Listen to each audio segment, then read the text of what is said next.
Merhabalar arkadaşlar, hoş geldiniz. Umarım hepiniz de iyisinizdir. Sizleri çok özledim. Bir aydır yoktum. Bunun tabii kendi özel hayatımla da ilgisi var. Ama YouTube'da son dönemlerde verim alamadığımı düşünmemle de bir ilgisi var. Bu süreç içerisinde bana çok güzel mesajlar atanlar da oldu ama çok çirkin mesajlar da atanlar oldu. Bu çirkin mesajlar ya da çirkin düşüncelere maruz kalmak her sosyal medyayı kullanan kişilerin başına tabii ki de geliyor. Ama sırf video çekmiyorum diye de abonelikten çıkma mesajları ya da işte benim karakterime yönelik ya da o kadar ilginç ki doğum haritama yönelik bile saptamalarda bulunup abuk subuk saçma sapan mesajlar atan kişiler oldu.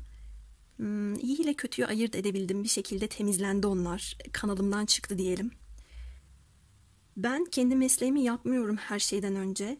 Kanalı açma gibi bir düşünceye sahip olduğumda, açtığımda nasıl özgürsem, içerik yüklediğimde nasıl özgür hareket ediyorsam bir daha kanala içerik yüklemeye de bilirim.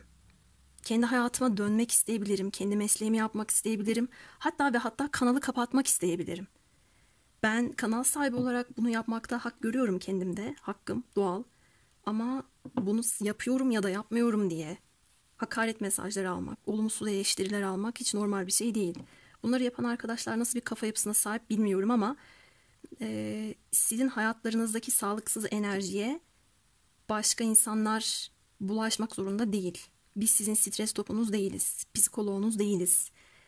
Her dakika, her an ihtiyaç duyduğunuz şeylere bencilce ulaşmanızla ilgili size içerik üretmekle yükümlü insanlar da değiliz. Biraz enerjimi tazelemem gerekiyordu. Geriye çektim kendimi ve içerik üretmedim. Dediğim gibi ya bunu yapmak benim en doğal hakkım. Neden video çekmediğimle ilgili bazı mesajlara da dönmedim. Çünkü çok fazla mesaj geliyor arkadaşlar. Ve siz de takdir edersiniz ki sosyal medyada gelen her mesajı cevaplamak ayrıyeten bir zaman alan durum. Bu nedenle cevap veremediğim ama içerlenen ya da kırılan, bunu önemsemediğimi düşünen arkadaşlar varsa da durum önemsememekten ibaret değil. Ben genel açıklamaları kolektif olarak hep duyurup yapıyorum zaten. O şekilde enerjim tazelendi. Eskisi kadar sık video çekeceğimi yine zannetmiyorum. Ara ara geleceğim YouTube'a. Daha çok başka çalışmalarım var. Bunları yapacağım. Bir iş başvurusunda bulundum. Oradan cevap bekleyeceğim. Biraz kendime zaman ayırmak istiyorum. Böyle arkadaşlar, arka planda bizim de özel hayatımız var. Masa başında oturup 24 saat tarot okumuyoruz ya da sürekli YouTube. Ya böyle bir şey yok. Bu yüzden bu kendinizi benim yerime koyup bu bakış açısıyla da değerlendirmenizi istiyorum. Çünkü her birinizin isteği, ihtiyacı birbirinden farklı, çeşit. Ve inanın özel açılımlarla beraber YouTube'u idare etmek oldukça zor. Çok zor bir şey. Ben şöyle dönemlerden bile geçtiğimi sorguladım bu içe çekildiğim dönemde. Ya Simge, sen kendin için ne yapıyorsun? Bu kadar yorum yaparken, bu kadar çok içerik hazırlarken ben nasılım diyor musun kendine? Ya da o anahtar açılımını bir oturup kendin için yapıyor musun dedim. Ve cevap olumsuz oldu. Durum böyle iken benim hala YouTube'da da işim yoktu. Üstelik durum böyle iken hakaret dolu mesajlar almak da ayrıca çirkin bir şey. Bu tarz insanların hayatlarında sıkıntılar olduğunda sonra ağlıyorlar, zırlıyorlar. Benim niye başıma böyle bir şey geldi diye. Bence alıyorsunuz. Aşırı derecede bencilce davranıyorsunuz. Karşınızdaki kişinin durumunu bilmeden, anlamadan saçma sapan yorumlarda bulunuyorsunuz. Zaten sosyal medyada da dikkat ederseniz kimsenin kimseye artık tahammülü kalmamış. Bir de herkes şöyle istediğini yazacak, istediğini söyleyecek. Öyle bir özgürlük yok. Ben 5 yıldır söylüyorum, yine söyleyeceğim. Ben nasıl konuşuyorsam, nasıl bir üslupla yaklaşıyorsam bana da öyle yaklaşılmasını isteyen bir kişiyim. Bir saygısızlık ya da terbiyesizlik çizgisini aşan, haddini aşan kişi gördüğümde tabii ki de tepki vereceğim. Tabii ki de kanalımdan ve enerji alanımdan uzaklaştıracağım onu. Çünkü istemiyorum. Kanalımda hakaret istemiyorum. Anlamsız eleştiriler, anlamsız kaprisler istemiyorum. Ben burada sizler için buradayım, bakın. Şu mektup açılımlarının hiçbirinde bana dair bir şey yok. Çünkü kendimi katmıyorum bile. Dolayısıyla bu süreç içerisinde biraz hem dertleşme gibi hem de neden uzaklaştığımın cevabını vermiş gibi oldum ama bu süreç içerisinde enerjimi tazelediğimi bilin. Daha verimli bir şekilde döndüm size. Şimdi bu açıklamanın ardından vaktinizi çok almayayım. 2 tane zarfımız var. Hadi yakından da göstereyim. Krem rengi, üzerinde bir gül var. Bu da pembe, üzerinde kalp var. Zarflar bunlar. Birinci zarftan başlıyorum. Işığı da ayarlayalım.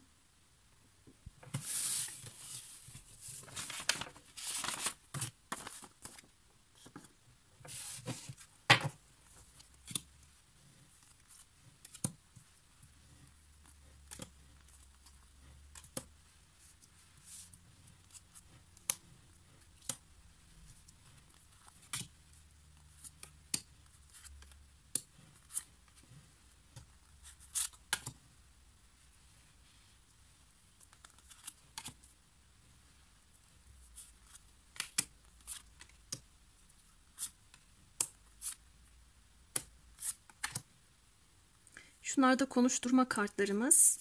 Şu şekilde koyacağım bunları karşıya. Önce sevdiğiniz kişinin genel enerjisi, hayatında neler var, bir bununla başlayalım.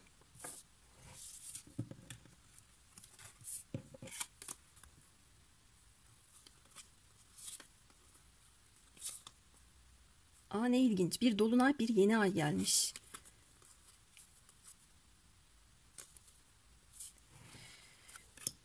Bu kişinin enerjisinde artık bir döngü bitmiş, bir sayfa kapanmış, yeni bir sayfa açılıyor. Ben bunu duygusal bir konu ile gördüm arkadaşlar. Çok kariyer ve para mevzularını işaret eden kartımız yok. Ama bu hiç olmayacak anlamına da gelmez tabii. Hayatında yeni başlangıçlar var bu kişinin.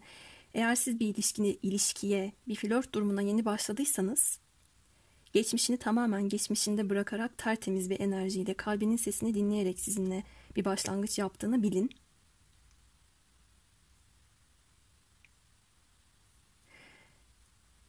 Üçüncü göz çakrasının enerjisinde aktif olarak çalıştığını da görüyorum. Ama burada üçüncü göz çakrası ile ilgili olumsuz bir şey algılamadım. Kalbinin sesini dinleyen, çok fazla mantık odaklı olmayan, kendi gerçeğine yapışık bir şekilde ilerlemeyen bir tavrı tutumu var. Bu da güzel bir durum. Köklenebileceği ve kendisini mutlu, iyi hissedebileceği şeylere sevgiyle adım attığını görüyorum. Bu kişinin enerjisinde daha çok Aslan ve Yay burcunun enerjisi yansımış. Daha çok Aslan burcu ama buradaki kalp de bana bunu temsil etti. Aslanların kocaman bir kalbi vardır.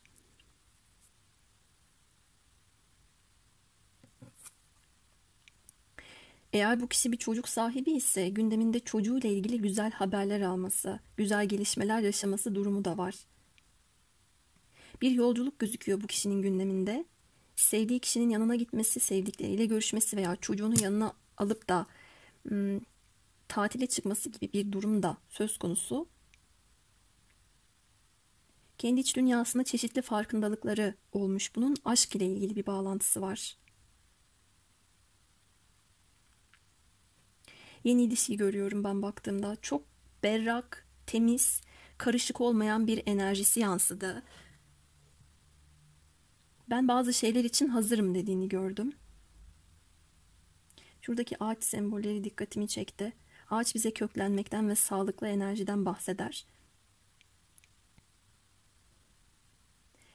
Köklü bir ilişkiye adım atmış olabilir hayatında.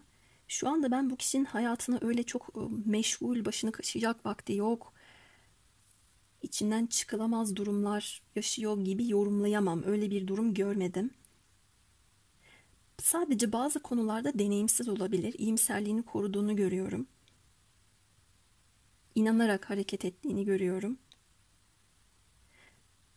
Bu deneyimsizliği, güzel bir şey yaşayacağım hevesiyle beraber ona sabırsızlık, telaş getirebilir. Şimdi şuradaki açılımda göreceğiz ama başını biraz belaya sokabilir. Ama yine de mantıksız gibi algılanan durumlarda bir çözüm bulacağını da görüyorum. Enerjisinde bitiş ve hemen beraberinde gelen bir başlangıç olduğu için bir şey bitirir bitirmez başka bir şeye başlama durumu da çıkıyor. Ama bu bir ilişki değil. Yani bir ilişki bitip öteki ilişkiye geçme durumu değil. eski ilişkisinden ilişki kalan yaralar, mutsuzluklar, sıkıntıları bırakmış. Orada o sayfayı kapatmış, gerekli tamamlamasını yaşamış, sevgiyle yoluna bakıyor, önüne bakıyor olarak görüyorum. Hayatına bir yenilik geldiği için de mutluluk duyduğu bir tablo var burada. Sizle beraber yaz sonuna kadar bir yolculuk da planlıyor. Bu fiziksel dünya içinde olsa, manevi bir yolculuk da olsa bu şekilde. Hepiniz için geçerli olmaz ama isminiz Sevgi ise eğer, S harfine çok dikkat ettim. Sevgi, Seda, ses ve yankı ile ilgili bir isminiz var ise ya da bir ona benzer bir bağlantınız, belki müzikler aracılığıyla, belki mesleği olabilir, belki sizinle paylaştığı bir durum olabilir. Burada bununla ilgili de çok kalbine dokunan bir enerji yansımış bu kişinin. Karakter yapısına gelecek olursak buraya da yansıdığını görüyorum. Mücadeleci ve atak özelliği gözüküyor. Beklemeyi sevmiyor. Sabırsız olabilir. Önünde ona açılan yeni bir kapı varsa biraz düşünmeden hareket edebilir. Ama kalbinin sesini dinlemeyi ihmal etmeyebilir. Şu anda bu kişinin gözleri ışıl ışıl parlıyor ve bunun sizinle bir bağlantısının olduğunu da görüyorum. Ve sürekli yolculuk, bir yere gitme hali, bir yerden gelme hali geliyor. Sabit bir hayatı da yok. Ama sabit olmamasına rağmen karışık bir hayatı da yok. Sizle ilgili düşüncelerine geliyorum. İletişim geldi arkadaşlar. Çok güzel. Bu kişi sizi düşünüyor, mesaj atar size. Sizin bu kişiden beklediğiniz haberlerin olduğunu da düşünüyor. Siz ona göre çok sabırlısınız, anlayışlısınız, dürüstsünüz. Fedakar yapınızı da biliyor. Şöyle düşünüyor. Evet, arka planda ben onunla bir şeylere başladım ya da başlamaya hazırım, başlamak istiyorum. Bunun için araştırmalar yapıyorum. Onun hakkında da bilgiler topluyorum dediğini gördüm. Siz kendi işinizde, gücünüzdeyken bile arka planda bu kişinin kafasını çok meşgul ediyorsunuz. Bunu bilin. Bu kişiye ümit dolu bir değişim yaşatmışsınız veya yaşatmak üzeresiniz. Bakın gene bir dolunay gelmiş.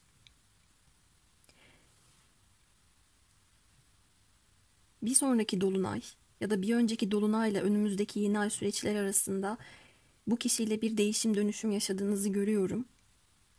Eğer konuşamadığınız, havada asılı kalan, çözüme kavuşturamadığınız durumlar var ise bu kişi bunu düşünüyor şu anda, kavuşturacak. Bakın burada upuzun bir kağıt resmedilmiş. Katlanarak açılıyor ve üstüne tek tek inci gibi işlediği yazıları var. Ve kafasını kaşıyor, düşünüyor. Neyi nasıl yapacağına dair araştırmalar yapıyor bu kişi. Sosyal medyadan bir takip durumu da var. İletişim kuracak arkadaşlar. Hatta şöyle bir şey hissettim, bakın. Bu onun kendi hayal gücü ya da varsayımları olabilir. Siz diyelim böyle bekliyorsunuz onu. Hatta bekliyor olmanızı da kendi kafasında istiyor olabilir. Canlandırdığı durum bu da olabilir. Bu katlanarak açılan bütün sayfalar, iletişimdeki durumlar sizin önünüze düşmüş. Bakın yerde bir sürü kağıt var. Ama siz duruyorsunuz. Belki okumuşsunuz da atmışsınız. Belki de acele etmiyorsunuz, bekliyorsunuz. Bu birinci zarfta şöyle bir tablo algıladım. Bu kişi sizin neden bir şeylere atlamadığınızı, neden kendisi gibi olmadığınızı, neden bir heveslilik içerisinde olamıyor oluşunuzu çok merak ediyor. Fakat bunu entelektüel düzeyde yorumlayıp o şekilde cevap bulmaya çalışıyor. Evet, kalbinin sesini dinlediğini de görüyorum. Ama düşüncesinde bu durumu mantıken cevaplandıracakmış gibi düşünüyor, öyle değerlendiriyor. Bir de ben ona şunu yazdım diyelim, acaba okur mu? Ya da yazdım, okudu mu? Acaba ne tepki verir? Şunu yazarsam benim için daha güzel mi bir sonuç gelir diye kendi kafasında değerlendirmeler yaptığını görmekteyim. Bu kişiden siz yazılı bir mesaj alırsınız. Sürecini de o kadar uzun görmedim. En geç Mayıs ayına kadar diyor. Şimdi ben böyle yorum yapıyorum ama tabii ki herkes için de geçerli olmayacaktır. Eğer bu kişi sizin eski sevgiliniz ya da eşiniz ise kötü döngünün tamamlandığını görüyorum. Eskiden belki de kalbinin sesini dinlememiş ama artık bazı şeylerin farkındalığında olabilir. Fark etmiş olabilir. Doğruyu yanlışı. Size gelmek istiyor. Ama çocukça bir adımı olabilir. Bu yüzden de düşünüyor. Ne yapsam? Nasıl adım atsam? Nasıl bir mektup yazsam? Nasıl cümleler kursam diye. Sizin karakter yapınızı daha tam çözemediği için de nasıl yaklaşacağını bilemiyor. Böyle gelmiş düşüncesinde. Şimdi duygularına geçelim. Burada dişil olan tarafın bir bekleyişi geliyor. Bakın gene aynı tablo. Arasında uzaklık olan arkadaşlarım için bu kişi size adım atacak, gelecek. Fiziksel mesafe ve uzaklık da gözüküyor. Bu kişiden size bir hamle var. Yolculuğunu görüyorum. Duygu dünyasında da kendi karar alma sürecinin haricinde sizin de bir bekleyişte karar verdiğinizi veya verebileceğinizi hissediyor. Ama kendine çok güvenen biri var. Burada ruh eşlerini yorumluyor olabilirim. Boğa, Başak, Oğlak, İkizler, Terazi, Kova. Bir de baskın olarak Aslan Burcu geldi. Diğer ateş grupları çok baskın değil. Bu kişinin size bir tutkusu var. Ama arka planda entelektüel olarak şunun cevaplarını aramaya çalışıyor. Ben ona nasıl hükmedebilirim? Nasıl onun üzerinde bir hakimiyetim olabilir? Bunu genellikle tabloya bakacak olursam eski sevgililer için şöyle yorumlayabilirim. Düzeltebileceği durumlar var ise eğer, eskiden sizin gözünüzde çok güçlü bir noktada idiyse ama şu anda değilse eski haline nasıl gelebilir? Bilgi güçtür temasıyla nasıl hareket edebilir? Burada bilgi boşluklarıyla ya da eski püskü davranışlarla hareket etmeyi de doğru bulmayacak bir kişi var. Sizin gözünüze yeniden girmek düşüncesi içerisinde. Ama böyle bir durum yoksa, siz yeni tanıştıysanız ya da ilişkiye yeni başladıysanız, hissiyatında şu belirmiş. Ben onunla gelecek düşünüyorum da ama bekletirim onu. Benim koşullarımı bekler. Benim kariyer hayatımın yoluna girmesini bekler. Ya da aramızda uzaklık, mesafe var. Sabretmesi lazım. Sabrettiğini de hissediyorum veya sabredeceğini de hissediyorum diyor gördüğüm kadarıyla. Ama sizi alıp böyle bir yerlere gitmek istiyor arkadaşlar. Burada kayık gezintisi için bir davet almış. Bakın buradaki kişi. Şuradaki sakallıdan bir para kralı değişik resmedilmiş bakın. Bir padişah gibi. Bu kişi kendinden emin. Zaten daha fazla emin olmanın da yollarını araştırıyor. Ayrıca kendisini geliştirmeye çalışıyor da olabilir. Olumsuz bir enerji algılamadım ama kolektif olduğu için her tür ilişki tipine göre neyi görüyorsam yorumlamaya çalışıyorum. Yalnızsanız bir ilişki başlangıcı olabilir bu kişiyle. Platonikseniz bu kişinin düşündüğü biri var. Ama ben değilim o, ben biliyorum diyorsanız, dürüst olmak gerekirse burada farklı bir kişi çıkıyor. Ama hiç bu kişinin hayatıyla ilgili hiçbir şey bilmiyorsanız da yeni bir ilişkiye başlamayı düşünüyor diyebilirim. Korkularına ve umutlarına bakalım. Yasal mevzular ve düşünceler gelmiş. Ben bu kişinin zihnini çok meşgul gördüm. Hayatı o kadar meşgul değil bakın ama zihninde çok fazla şey var. Aynı tablo. Buradaki kişi de düşünüp kafasını tutuyor. Buradaki kişi de düşünüp kafasını tutuyor veya kaşıyor. Düşünüp de işin içerisinden çıkamamak korkusu olabilir. Arka planda yasal mevzularla ilgili, hukukla ilgili bir durum çalışıyor olabilir. Korkusunda başarısız olmak ve bunu aşamamak var. O kadar araştırıp, o kadar bilgiye ulaşıp da bunu kullanamadan eline yüzüne bulaştırması ve boşa kafa patlatmış olmasıyla ilgili bir korkusu da çıkıyor. Kuru kafa, mektup ve kum saati. Bu kuru kafa da kendi kuru kafası. Kurumuş kafası. Düşünmüş artık işe yaramayan kafasını buraya koymuş gibi algıladım. Ya da artık nasıl iletişim kuracağıyla ilgili yazmış, katlamış, koymuş kağıdı. Zaman geçmiş, bir daha yapmış. Bu artık bir döngü haline gelmiş. Bu sefer de olmazsa hay ben benim kafama diyeceğim diye böyle bir korkusu var. Bu kişinin çok düşüncelerde gördüm. Bu kişi sizi çok düşünüyor arkadaşlar. Bu kişinin kafasındasınız. Hem de çok yoğun bir şekilde. Ben biraz işi de şakaya vurarak anlatıyorum ama Ya hep aynı sembolizmeye dikkat ediyorum. Bakın bu kişinin elinde de upuzun bir kağıt var, fatura gibi. Rulo kağıt şeklinde.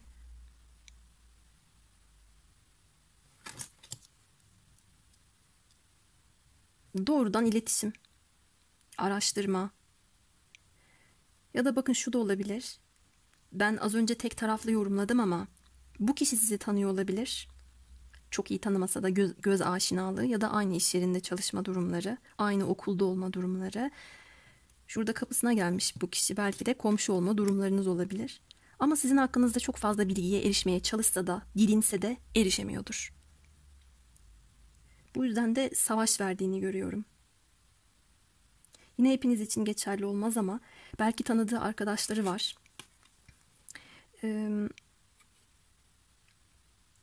Sizi sormuş olabilir. Ya benim ağzıma sicil kaydı geldi biliyor musunuz? Ya tam diyecektim. Sonra şöyle bir düşündüm. Ya araştırdığını görüyorum. Tabii bu kendi kayıtlarıysa, burada karamsar düşünce yapısı burayı da temsil ediyor. Benim şöyle bir suçum var ya da şöyle geçmişimde bir sıkıntı olmuştu. Mahkemelik olmuştum. Sicilime işlenmişti. Bundan korkuyorum da diyebilir. Bir sürü şey çıktı burada. Yani hem hakkınızda bilgi toplamaya çalışmasıyla ilgili düşüncelere dalıp umut ettiği durumlar var ama bu bilgilerin işe yaramaması ile ilgili korkusu da çıkıyor. Korkusu kendisiyle ilgili de olabilir. Hayatınıza uyan şekilde alın arkadaşlar. Gördüklerimi çeşitlendirerek yorumladım. Şimdi gelelim eylemlerine. Bu kişi size adım atar mı? Evet. Bu kişi size adım atar. Uzaktaysa döner. Denizli bir şehir gözüküyor veya ülke. Dostane bir tavırla veya sadakatle bir adım atacağını görüyorum. Ciddi bir konuşma yapacak. Ruhsal anlamda da siz bu kişiye bir takım farkındalıklar ya katmışsınız ya da katabileceksiniz. Ayrıyeten bu korktuğu durumlar da başına gelmeyecek. Eğer gerçekten yasal karışıklıklar, sıkıntılar yaşıyor ise bu durumların üstesinden geleceğini de görüyorum. İş, para, kariyer konuları ile ilgili de bir güzellik yaşayabilir. Aranızda kültür, gelenek farkı, inanç farkı gibi durumlar varsa dostane yaklaşımları olan kişilerle beraber bir uzlaşı ya da anlaşı sağlayabilirsiniz olarak da gördüm ama adım var. Burada da bir Koç burcuyla bir Boğa burcu enerjisi geldi. Değişik bir açılımda. Son kez bakıyorum neler söyleyebilirim diye. Çok entelektüel bir kişiden bahsediyoruz. Araştırma yapmayı seviyor.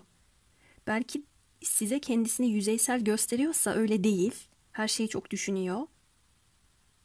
Tabii bunu iletişime nasıl aktardığını bilemem. Ama güzel bir şekilde aktarmayla ilgili düşünceleri yansımış. En azından önemsiyor ve çaba sarf ediyor. Bu da bir şeydir. Malum yorumlarda bunu da göremediğimiz pek çok anla karşı karşıya geldiğimiz oldu. Şimdi arkadaşlar konuşturma kartlarından alalım. Bakalım bu kişi size ne söyler. Eğer bana gerçekten aşıksan benimle ol. Beni boşlukta bırakma. Seninle duygusal bağımız yok, üzgünüm. Platonikler için geçerli olacaktır bu. Bir seçim yapmak zorunda olduğumu biliyorum ama ne yapmam gerektiğinden emin değilim. Bunun için emin olmaya çalışıyor. O seçimi yapacak olan kişi sizsiniz de aynı zamanda. Bunu da hissettiğini görüyorum. Ciddi bir ilişkiye hazır değilim dermiş. Hazır olacağı an gelecek ama şu anda size söylediği şeyler bunlar arkadaşlar. Bu kadar çok düşündüğü mevzular evet sizinle ilgili de olabilir ama halletmeye çalıştığı durumlar da olabilir. İlk zarf için söyleyeceklerim bu kadardı. Şimdi ikinci zarfa geçiyorum. İkinci zarfta Yağız, merhabalar. Şimdi bakalım sevdiğiniz kişi size ne söyler? Genel enerjisi, hayatında neler olup bittiği.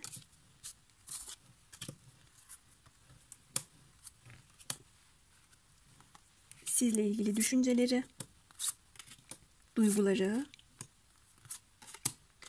umutları, korkuları, eylemleri ve yorumun sonunda konuşturma kartları var.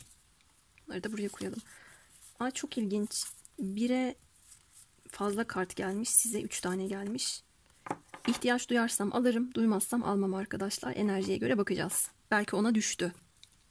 Bunları birkaç hafta öncesinden hazırlayıp beklettiğim için unuttum şu anda düştü mü düşmedi mi. Evet, enerjisinden başlayalım.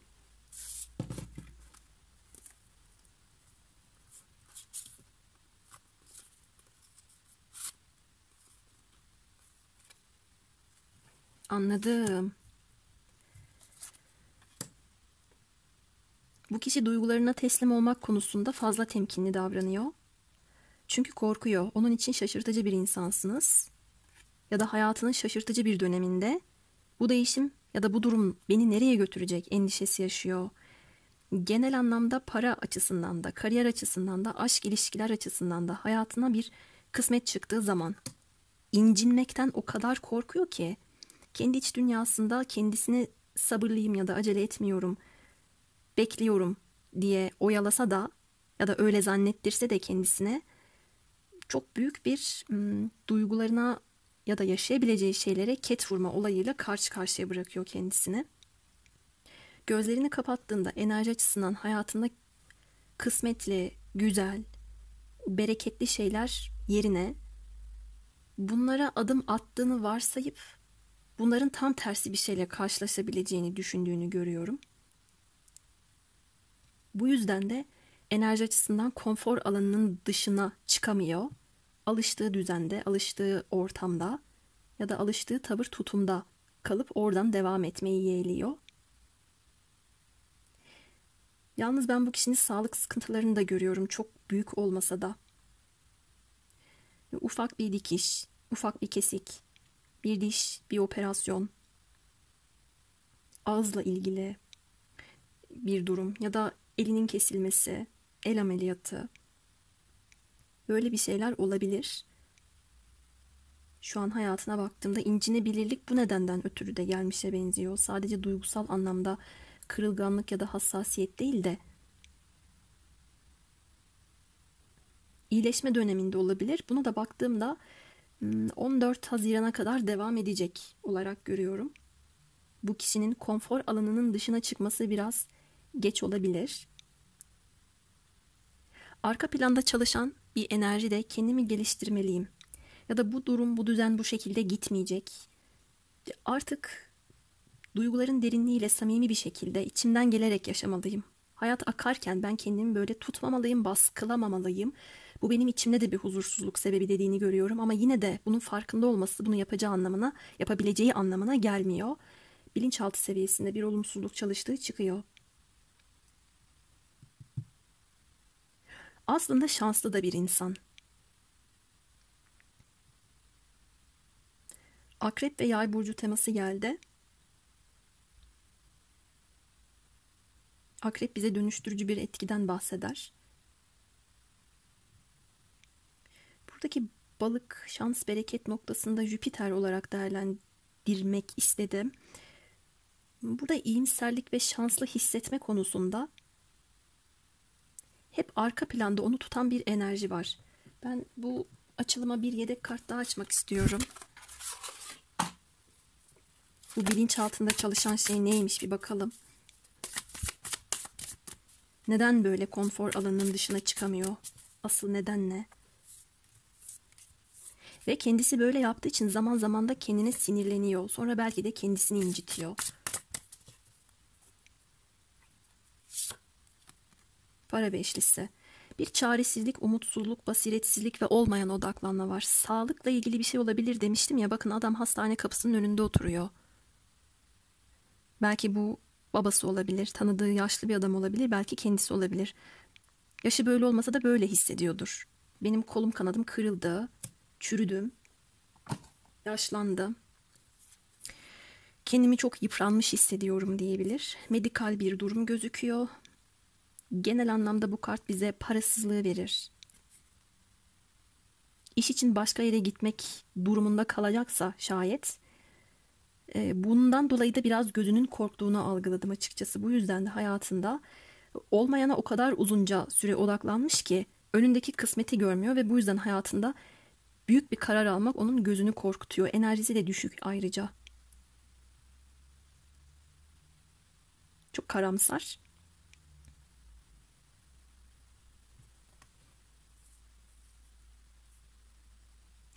Ve bana enerji açısından buradaki teslimiyet de biraz sizin teslimiyetiniz gibi geldi. O şekilde davranamıyor olabilir. Ben artık her şeye razıyım. Bekliyorum, akışa teslim oldum diyen sizsiniz de bu kişiye öyle bir enerji de gidiyor gibi algıladım. Ama çabasızlık var burada. Bu yüzden de kendine bir sinirli. Ama ben bu kişinin hayatında sağlıksal bir durum gördüm arkadaşlar. Yani şifa olur umarım. Balık da tarotta bize ayaktan ve bilinçten bahseder. Belki ayak bilekleriyle ilgili bir rahatsızlığı var. Buradaki adam zaten bastonuyla yürümeye çalışıyor. Destek alıyor. Belki ayak bilekleriyle ilgili bir sıkıntısı olabilir. Diş dedim şurada. Ellerle ilgili bir sıkıntı gördüm. Psikolojik olarak da burada bir durum çıkmış. Enerjisi böyle. Şimdi gelelim sizle ilgili düşüncelerine.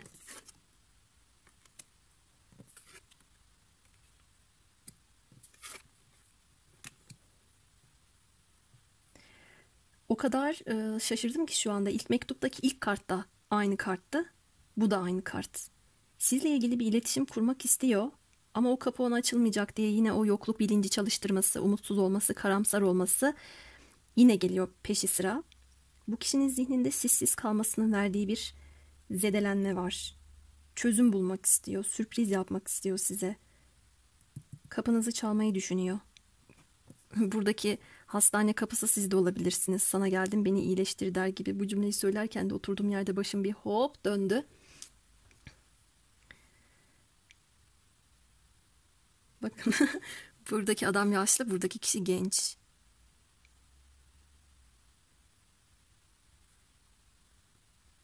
Şu şekilde olmayı özlediğiyle ilgili bir durum da hissettim. Bir özlem var. Aranızda bir mekan sıkıntısı var ise, uzun zamandır iletişim kurmuyorsanız, farklı yerlerdeyseniz, size bir gelme isteğinin olduğunu görüyorum. Çünkü kendi içinde çok yıpranmışlık var, incinmişlik var. Eğer sizi incittiyse de bunun için bir gönül almaya dair çok umudu olmasa bile yine de bir şeyleri kendi çapında denemeye çalışacağını gördüm. Çatışmalar yaşadıysanız, kavga ettiyseniz, kendinizi bu kapının ardında tutan sizseniz de tık tık tık orada mısın? Ses ver. Ses versene canım diyebilir bir size. Ve elinin arkasında da bir şey saklıyor. İç içe geçmiş 3 tane halka.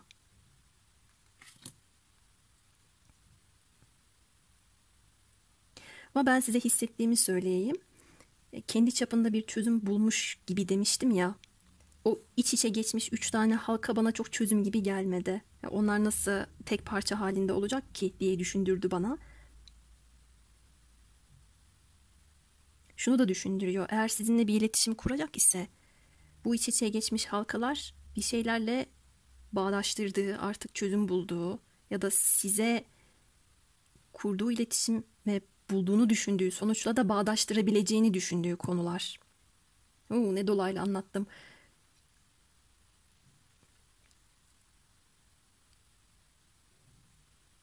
Buradaki mavi temaları da bende boğaz çakrasını temsil etti. Bu kişi konuşmak istiyor sizle. Konuşamadığı için de bir sıkıntı hissettiğini görüyorum. Duygularına bakalım bir de. Nasıl bir casusluk bu? Bu kişi sizi takip ediyor. Gizli gizli takip ediyor. Sosyal medyadan da stalkluyor olabilir. Bakın gene burada bir takip gelmiş. Ne yapıyorsunuz? Ne ediyorsunuz? Kimlerle görüşüyorsunuz? Sosyal hayatınızda ne yapıyorsunuz? Sonrasında da üzerine bir rahatlık çöktüğünü görüyorum. Bu kişi sizin hayatınızda birisinin olmasından korkuyor. Kendisini yalnız hissediyor. İletişim kurup da en azından kendi kafasında pek çok şeyi netleştirme derdinde. Duygu dünyasında dışarıdan ben yerim içerim, keyfime bakarım, otururum. Göbeğimi yayarım, otururum, elime kumandamı alırım, cipsimi yerim, filmimi izlerim gibi yansıtsa da perde arkasındaki olay bambaşka. Siz bu kişiyi çok rahat görüyor olabilirsiniz ama bu size gösterdiği ya da çevresine gösterdiği hali arka planda bir incinebilirlik çalışıyor. Hoş, konfor alanının dışına da çok çıkmıyor yine. Konforundan da ödün vermek istemiyor. Burada bir anormallik var. Hem karnım doysun hem pastam dursun. Hem istediğim bilgiye ulaşayım hem istediğim şeyler benim olsun ama aynı zamanda da ben konfor alanımdan çıkmayayım, ne gerek var diyen de bir insan. Yeni tanışıyorsanız böyle, ama geçmişteki bir kişi için dinliyorsanız sizinle iyileşmesi gerektiğini biliyor. Aklına bir şeyler kazımışsınız onun. O da sizde bir etki bırakmak istiyor. Şuradaki tembellik niye geldi? Orayı da bir çekeceğim. Bu destede de en sinir olduğum kart budur. Aa, 2 tane gelmiş. Hiç de öyle değil gördüğünüz gibi. Aslında gayet umutsuz, sıkıntılı, üzerinde bir yük hissediyor. Gözünde büyütüyor ve kafasında büyütüyor. Bakın, bu kişinin duygusal dünyasında ne yapacağını bildiği için ya da ne yapması gerektiğinin mesajını aldığı için, ne kadar ihtiyacı olduğunu bilirse bilsin, ya ben biraz daha dursam mı ki, şimdi ne gerek var elimi taşın altına koymaya, ne gerek var böyle bir şeye yüklenmeye, oturduğum yerde ben iyiyim, kendi kendime yetebiliyorum ben ya, şimdi ne gerek var ki sıkıntıya gireceğim, uzaktan takip edeyim işte, hayatında da birisi yokmuş ya da yoktur. Şöyle bir yokladım ben onu, ya da yoklamayı düşünüyorsa şayet böyle bir durum söz konusu. Biraz bir tilkilik var. Gözetleme enerjisi var.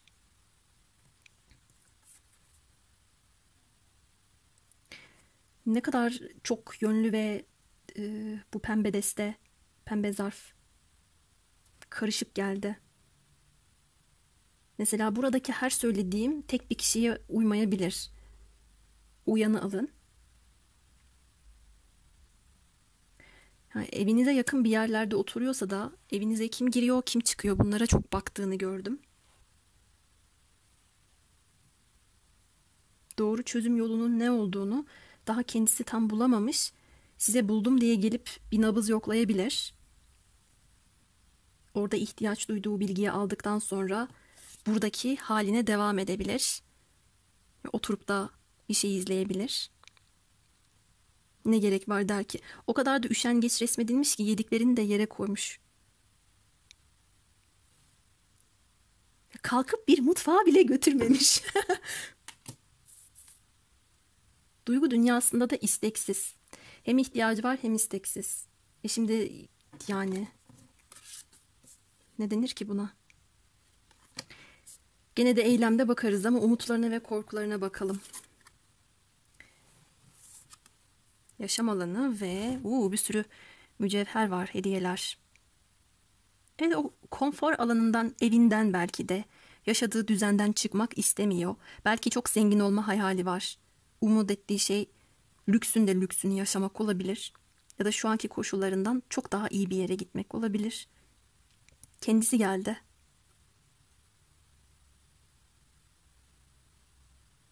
Tabii yine sizle alakalı bir duruma da evirip çevirecek olursam, size bir hediye vermesi. Belki bir evde, bir odada zaman geçirmesi, beraber yaşaması sizinle. Bunu da ümit ettiğini görüyorum. Tam tersi olarak da bunların olamayacağıyla ilgili bir korku olarak da alabilirsiniz arkadaşlar. Masanın ayakları çok dikkatimi çekti de oraya bakıyordum.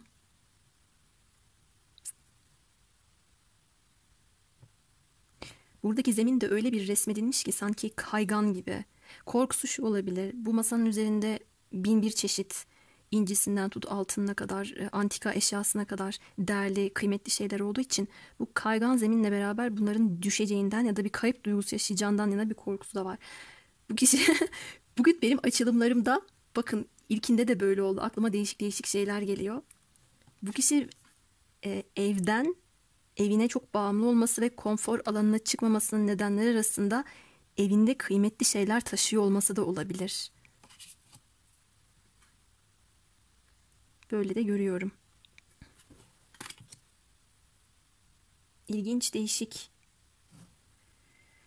Ve perde arkasında öyle değil dediğim, o kadar da rahat değil dediğim sizle ilgili konularda kafasına takılan ve kendisine kolu kanadı kırık gibi hissettiğini söylediğim durumda da şurada bakın bir perde aralanmış. Kırmızı. Burada da var aynı perde, kırmızı. Kırmızı kök çakrayı verir. Bağlanmak, güvende hissetmek, ait olmak, para, kendini güvence noktasında tutmakla ilgili bir mesaj sunar bize. Bu kişinin bu durumlarla ilgili bir takıntısı olabilir ve korkusu da buraya geliyor tabii. Şimdi eylemlerine gelelim. Burçlardan da ifade edeyim, size bahsedeyim. Yay ve akrep demiştim. Terazi, ikizler, kova var. Bir de toprak grupları gelmiş.